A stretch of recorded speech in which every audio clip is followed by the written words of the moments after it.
كن على درب التفاؤل عيش حياتك بالفضائل وابتسم للغير تلقى بيننا أعلى المنازل بالمصاعب لا تبالي إذ تحديت الليالي. Bonjour chers élèves, j'espère que vous allez bien. Alors aujourd'hui, on va voir une leçon d'orthographe intitulée « Les accents ». Alors comme vous le savez déjà, dans le français, il existe 3 types d'accents. Il y a l'accent aigu, l'accent grave et l'accent circonflexe. Commençons par l'accent aigu. L'accent aigu ne se place que sur le E et on entend un son fermé. Oui. Alors, quand est-ce qu'utilise-t-on cet accent? Si la syllabe suivante ne contient pas un E muet. Exemple, stérile collégien. Stérile, ici, la syllabe suivante, c'est ri. Alors, il ne contient pas un E muet. Collégien, c'est J. Il ne contient pas un E muet. Alors, dans ce cas-là, on est obligé d'utiliser un accent aigu sur le E.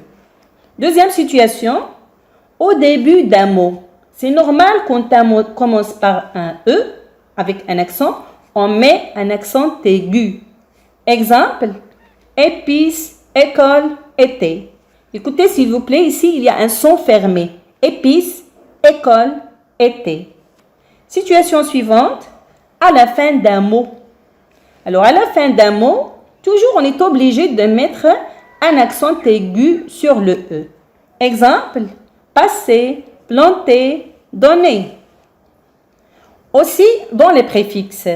Alors, les préfixes, c'est l'ensemble de lettres qu'on ajoute au début d'un mot, de base ou bien d'origine, pour devenir un mot dérivé.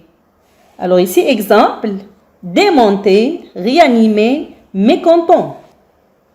Aussi, on écrit un accent aigu sur le E quand il s'agit d'un participe passé des verbes du premier groupe.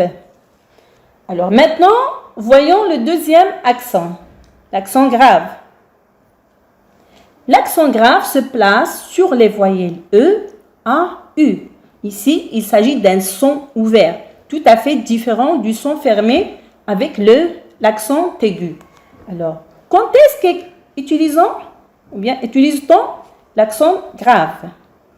Quand le E, ou bien la voyelle E, précède d'une syllabe finale avec un E muet. Exemple, père, collège, prière. Alors ici, père, la syllabe finale c'est père, mais on ne prononce pas le E muet. Collège, prière, mais ici on entend un son ouvert. Il faut bien prononcer pour ne pas confondre les accents, l'accent grave et l'accent aigu. Alors voyons la situation suivante. Quand est-ce qu'on utilise l'accent grave? Quand le E précède le S final d'un mot. Ça veut dire quand il s'agit d'un mot qui contient un S. C'est pas le S, ça veut dire la marque du pluriel, mais son orthographe et s'écrit avec un S. Exemple, procès, trait, congrès. Par exemple, ici, procès, c'est la même chose. Lorsqu'on écrit un procès, des procès. Alors, c'est son orthographe. Dans ce cas-là, on doit mettre un accent grave. Alors ici, on utilise aussi l'accent grave sur le A. Pourquoi? Pour ne pas confondre la préposition A et le verbe avoir au présent de l'indicatif à la troisième personne du singulier. Exemple, je vais à Marrakech. Ici, A, la préposition A avec accent grave. Mais, le deuxième cas, ici, il a soif. Ici, A, c'est le verbe avoir au présent à la troisième personne du singulier. Alors aussi, on utilise l'accent grave sur le U. Pourquoi? Pour ne pas confondre le OU qui exprime le choix au bien et le OU qui exprime le lieu. Alors le OU avec l'accent grave exprime le lieu. Maintenant, voyons l'accent circonflexe, le troisième accent.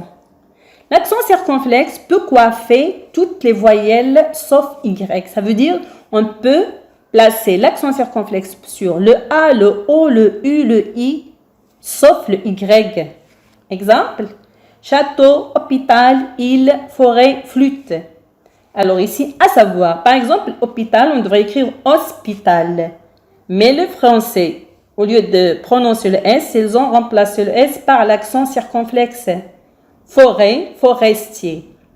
Si vous voulez savoir, s'il vous plaît, vous cherchez dans le dictionnaire, vous allez trouver les familles de mots. Ça veut dire les mots de même famille. Forêt, forestier. Alors, pour ne pas prononcer le S, ils l'ont remplacé par l'accent circonflexe. Ici, notez bien. Une voyelle précédant une consonne double ne porte jamais d'accent. Exemple, terrasse, pelle, vitesse. Ici, il y a une double consonne. On n'emploie jamais, ou bien on n'écrit jamais d'accent. Alors, s'il vous plaît, c'est obligatoire d'apprendre l'utilisation des accents pour bien travailler vos expressions écrites. Alors, j'espère que vous avez bien compris. Au revoir et à la prochaine. كن على درب التفاؤل عيش حياتك بالفضائل وابتسم للغير تلقى بيننا أعلى المنازل بالمصاعب لا تبالي إذ تحديت الليالي وإلها من المعالي أنت في ركب الأوائل كن على درب التفاؤل عيش حياتك بالفضائل